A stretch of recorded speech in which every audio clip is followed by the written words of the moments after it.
Baik, assalamualaikum warahmatullahi wabarakatuh. Perkenalkan nama saya Haikal Haji Munawar. Di sini saya, dengan NPM 235009130 sebagai mahasiswa yang mengikuti mata kuliah Pembangunan Pertanian.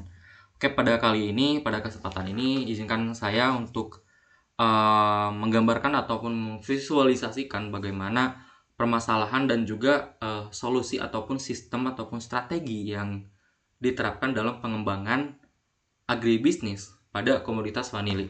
Dan kenapa demikian vanili, bahwasannya nanti kita akan jelaskan. Dan kebetulan waktu yang diberikan itu cukup lumayan singkat ya, berada di 10 menit. Jadi kita mulai saja presentasinya. Bismillahirrahmanirrahim. Oke, pertama, vanili ataupun komoditas pertanian yang satu ini sungguh menarik ya, bahwasannya komoditas vanili ini sangat diminati oleh berbagai pembeli di berbagai mancanegara, entah itu di Sri Lanka, Meksiko, ataupun di berbagai industri ataupun pengolahan gitu. Nah, kita tahu bahwasanya Indonesia menjadi salah satu produsen terbesar pada tahun 2007 sebagai produsen terbesar untuk komoditas vanili ini, di mana 3.700 ton itu didapatkan per tahunnya. Nah, akan tetapi pada tahun 2019 Indonesia ternyata digeser oleh Madagaskar dan menjadi produsen terbesar kedua. Nah, mengapa demikian terjadi? Hal itu mengindikasikan bahwasannya ada satu permasalahan dalam pengolahan budidaya ataupun dalam pengembangan sistem agribisnis pada komoditas vanili tersebut. Nah, di sini kita tahu bisa melihat bahwasannya pada tahun 2019 Madagaskar menjadi produsen terbesar di dunia dengan memasok hampir 70% atau 1.500 per tahunnya. Nah, 70% ini itu bagaimana maksudnya 70% ini? Madagaskar tersebut menjadi salah satu pemasok terbesar, di mana mungkin 30%-nya itu entah itu di Sri Lanka ataupun di Meksiko yang memang menjadi salah satu produsen terbesarnya juga. Nah, akan tetapi untuk kualitas sendiri bahwasannya Indonesia cukup baik dikarenakan kadar vanili yang cukup tinggi itu mencapai 2,75%. Nah, selanjutnya identifikasi masalah pada pengembangan agribisnis komoditas vanili ini ternyata memiliki 6 yang cukup vital, di mana yang pertama itu terkait produktivitas dan mutu yang menurun, lalu juga fluktuasi harga dan daya tawar yang lemah, lalu juga ada akses permodalan yang sulit, dukungan kebijakan yang belum optimal, nilai tambah petani minimal, adopsi teknologi yang terbatas, regenerasi dan kelompok pertanian yang lemah. Ini tuh berhubungan dengan kolaborasi dan elaborasi antar kelompok tani dan petani. Lalu juga ada perubahan iklim dan hama penyakit, yang dimana petani itu dimungkinkan ataupun bisa jadi ketika melakukan budidaya itu belum bisa adaptasi terhadap iklim ataupun perubahan ataupun serangan hama penyakit. Nah, untuk produktivitas dan mutu yang rendah ataupun yang menurun, bahwasanya penggunaan benih non unggul, teknik budidaya tradisional, dan penanganan pasca panen yang tidak tepat mengakibatkan produktivitas menurun. Misalnya kualitas vanili yang kurang optimal. Nah, hal ini dikait-kaitkan karena yang pertama bahwasanya di Indonesia itu memiliki dua sumber untuk benihnya. Itu yang pertama benih unggul nasional, dan juga yang kedua itu terkait dengan benih unggul lokal nasional. Nah, untuk hal ini kita tahu bahwasannya ternyata penggunaan untuk produksi vanili itu para petani sendiri menggunakan benih yang memang sudah ada di sana, kan tetapi belum tersertifikasi secara kelembagaannya, dan juga secara kualitasnya belum teridentifikasi. Lalu juga ada fluktuasi harga dan daya tawar lemah. Hal ini bisa diakibatkan ataupun bisa disinyalir karena tidak adanya satu inovasi ataupun diversifikasi produk ketika vanili itu dihasilkan, maka mengakibatkan fluktuasi ataupun daya tawar yang lemah di tingkat pedagang. Maka hal ini dikarenakan ya karena mereka kurang baik gitu dalam mengelola. Lalu juga ada akses permodalan yang sulit. Nah, untuk permodalan akses yang sulit itu mencakup terkait bank yang memang ataupun lembaga pemodalan yang menyediakan dengan eh, persyaratan ataupun hal-hal yang sangat susah dimengerti oleh petani. Ya, untuk alternatifnya petani menggunakan lembaga permodalan yang memang tidak formal ataupun informal. Nah, untuk pemodalan yang lembaga yang informal ini seringkali mendapatkan anggunan yang memang bunga yang cukup tinggi bagi petani. Nah, tapi hal ini menyebabkan mungkin aksesnya itu mudah, tapi ketika ingin melakukan pelunasan itu akan sangat menyusahkan dan sangat seringkali merugikan untuk petani tersebut. Lalu juga ada dukungan kebijakan belum optimal. Hal ini berkaitan dengan kelembagaan pertanian, entah itu Dinas Pertanian ataupun BPP ataupun di tingkat kabupaten ataupun di tingkat provinsi yang memang dukungan ataupun kebijakan-kebijakan yang belum cukup memadai untuk melakukan aktivitas budidaya komoditas vanili di bidang agribisnis tersebut. Nah, lalu juga ada nilai tambah petani minimal. Petani menjual vanili basah dengan harga yang sangat rendah. Nah, hal ini bisa jadi karena mereka itu tidak ada tahapan pengolahan yang memang seharusnya bisa diterapkan. Lalu juga ada adopsi teknologi yang terbatas. Nah, adopsi teknologi yang terbatas ini tuh bisa jadi karena pengetahuan ataupun apa yang diinginkan untuk mengembangkan teknologi itu terbatas.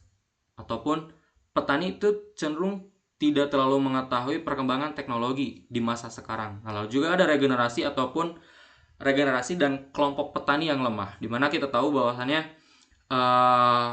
terjadinya fenomena urbanisasi antara petani desa itu pindah ke perkotaan untuk melakukan kegiatan perekonomian. Akan tetapi mereka itu tidak diberikan daya untuk berjuang di kota, namun pada akhirnya meningkatkan kemiskinan dan juga sektor pertanian terutama komoditas vanili ini menjadi turun di sekitar sektor di desa gitu. Lalu juga ada perubahan iklim dan hama penyakit. Nah, hal ini dikarenakan si perubahan dan iklim hama penyakit ini kita tidak bisa seperti yang kita tadi jelaskan bahwasannya petani kurang mampu untuk beradaptasi dan juga tidak bisa mengendalikan hama penyakit yang per hari ini ternyata memiliki dampak resistensi hama yang sangat tinggi. Lalu juga pembahasan selanjutnya ialah mengenai risk struktur ekosistem permasalahan pengembangan agribisnis vanili. Nah, di sini kita bisa melihat bahwasanya banyak sekali variabel, apalagi di sini yang paling banyak itu didapati di kelompok tani dan juga petani perorangan. Di sini di angka 1, 2, 16, 8, 11, 9 sampai 7 itu memiliki kesamaan di mana rendahnya produktivitas komoditas dan juga rendahnya nilai tambah di tingkat petani. Lalu juga ada keterbatasan alsintan alat mesin pertanian. Lalu juga ada ancaman perubahan iklim, ada regenerasi petani dan dinamika kelompok yang lemah seperti yang disebutkan. Lalu juga ada kurangnya kerjasama antar stakeholder. Nah, lalu juga yang paling cukup vital itu adalah mengenai lembaga pembiayaan, di mana lembaga pembiayaan ini keterbatasan akan akses terhadap permodalan, dan hal ini itu mencakup kepada kelompok petani dan juga petani perorangan dan juga pelaku pembisnis. Nah, mengapa pelaku pembisnis ini termasuk? Ya karena dalam kenyataannya pelaku bisnis tersebut itu bisa membantu terkait perdagangan ataupun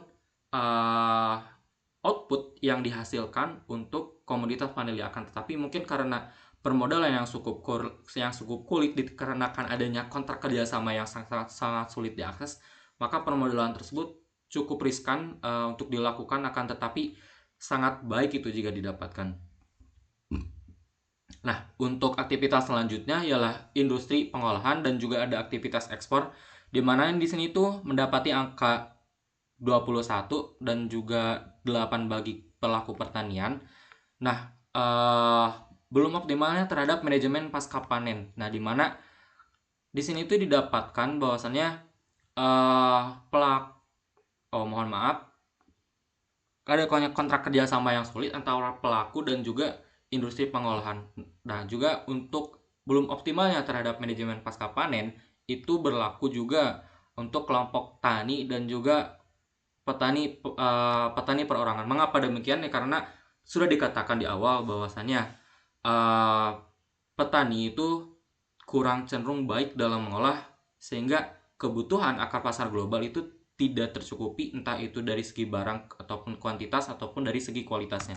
Lalu selanjutnya ialah mengenai pembahasan analisis quote. Kita bisa juga dilihat bahwasannya ada pihak yang diuntungkan atau terdampak dari sistem yang tadi, lalu juga ada pihak yang melakukan aktivitas dalam sistem yang tadi. Lalu konversi input menjadi output bernilai, lalu juga ada perspektif yang membuat transformasi bermakna. Nah, perspektif ini saya mengambil bahwasannya pengembangan agribisnis vanili yang berkelanjutan dan berdaya saing tinggi dapat meningkatkan kesejahteraan petani, mendorong perekonomian daerah, serta memperkuat posisi Indonesia di pasar vanili dunia. Mengapa demikian? Hal ini, statement ini bisa dikatakan menjadi pilihan saya, ya karena kita tahu dengan pengolahan yang baik dan juga ada manajemen yang baik dan juga ada dukungan yang baik dari pemerintah ataupun dari lembaga. Intinya ketika pasar global itu menginginkan satu komoditas yang unggul, bukan yang cukup unggul, itu bisa melirik Indonesia dan Indonesia menjadi sebagai mungkin price taker juga bisa akan tetapi itu sangat tidak relevan. Kan tetapi dalam hal ini kita bisa mengetahui bahwasanya dengan manajemen dan produksi yang baik ataupun sistem teknik dan budidaya yang baik ataupun pengolahan yang baik, kita bisa dilirik di mata global agar Indonesia itu menjadi sebagai produsen dan bisa menggeser kembali Madagaskar di tingkat kedua dan petani Indonesia untuk produsen tertinggi di pasar global. Nah, selanjutnya ialah mind mapping pengembangan komoditas vanili. Yang pertama, saya ingin melimitasi terlebih dahulu bahwasanya pengembangan agribisnis vanili ini disangkut pautkan dengan 5 subsistem, yaitu pengembangan subsistem penyediaan sarana produksi ataupun saprodi, subsistem pasca panen, subsistem budidaya pasca panen, pemasaran, dan juga subsistem pengolahan, lalu ada subsistem penunjang ataupun kelembagaan. Nah, untuk hal ini dalam subsistem saprodi itu ada benih unggul bersertifikat. Ini tuh mengenai terkait yang tadi saya bahas bahwasanya ada juga lembaga sertifikasi dan juga adanya penggunaan benih unggul nasional dan benih unggul lokal. Lalu juga ada pupuk pestisida. Nah, pupuk pestisida ini ialah pupuk pestisida yang memang disediakan oleh lingkungan, yang artinya ini organik gitu. Lalu juga alat mesin pertanian yang memang bisa diakses oleh semua petani vanili. Nah, lalu juga ada sistem budidaya, itu mengenai terkait penerapan teknologi budidaya yang baik, pengolahan hama dan penyakit terpadu, lalu ada peningkatan skala usaha, di mana peningkatan skala usaha ini bisa berkaitan dengan kemitraan ataupun kontrak kerjasama yang baik antara pengusaha ataupun pedagang dan juga industri pengolahan. Nah, lalu juga ada subsistem pengolahan, di mana peningkatan nilai tambah, diversifikasi produk olahan. Nah, subsistem selanjutnya ialah subsistem panen dan pasca panen, penanganan panen yang tepat, teknologi pengolahan pasca panen, sortasi, grading, dan juga pengemasan. Nah, lalu selanjutnya ialah mengenai subsistem pemasaran, di mana subsistem pemasaran ini ternyata memiliki dampak yang sangat cukup baik jika dilakukan dengan sistem dan manajemen yang baik, di mana ada 4 variabel yang akan mempengaruhi. Yang pertama itu pemendakan rantai pemasaran, penguasaan informasi pasar, penguatan daya tawar petani, ekspor secara langsung. Untuk penguatan informasi pasar, kita itu tahu bahwasanya ada harga eceran tertinggi dan harga eceran tertengah terendah di tingkat petani. Akan tetapi untuk penguasaan informasi pasar ini itu menggunakan media-media yang memang bisa dikolaborasikan dengan berbagai e-commerce dan juga dielaborasikan juga dengan pasar lokal ataupun entah itu tradisional ataupun dengan pasar modern. Nah, lalu juga ada susunan penunjang untuk hal ini berkaitan dengan kampus ataupun berkaitan dengan riset dan juga pengembangan. Itu mengenai penelitian dan juga pengembangan kebijakan dan regulasi ini mengenai berkaitan ataupun berhubungan dengan stakeholder pemerintah dan juga ada akses permodalan dengan lembaga permodalan entah itu yang formal ataupun yang informal, akan tetapi dengan anggunan yang cukup baik gitu. Maksudnya petani bisa merasakan dampak yang baik dan tidak dirugikan oleh akses permodalan ini. Lalu juga ada penyuluhan dan pendampingan. Ini tuh berkaitan dengan penyuluhan dan tata cara budidaya ataupun teknik pengolahannya. Lalu juga ada kelembagaan pertanian. Nah, mungkin dari saya cukup sekian.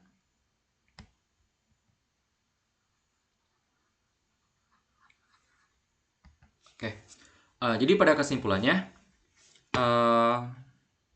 komoditas vanili ini sangat akan prospek ataupun akan sangat baik jika dilakukan manajemen dan juga pengolahan yang cukup baik pula, dan bahkan bisa menggeser kembali Madagaskar menjadi tingkat kedua sebagai produsen terbesar. Dan mungkin bahasanya akan kurang tepat jika itu, akan tetapi Indonesia akan kembali menjadi produsen yang baik dan terbesar di mata global untuk komoditas vanili tersebut. Akan tetapi perlu kita garis bawahi, subsistem pengembangan agribisnis untuk komoditas vanili ini menjadi sebuah PR bagi kita semua, bahwasannya setiap pengolahan dan juga setiap penanganan itu wajib dilakukan dengan baik. Dengan saya Haikal Anjay Munawar, Assalamualaikum warahmatullahi wabarakatuh. Terima kasih.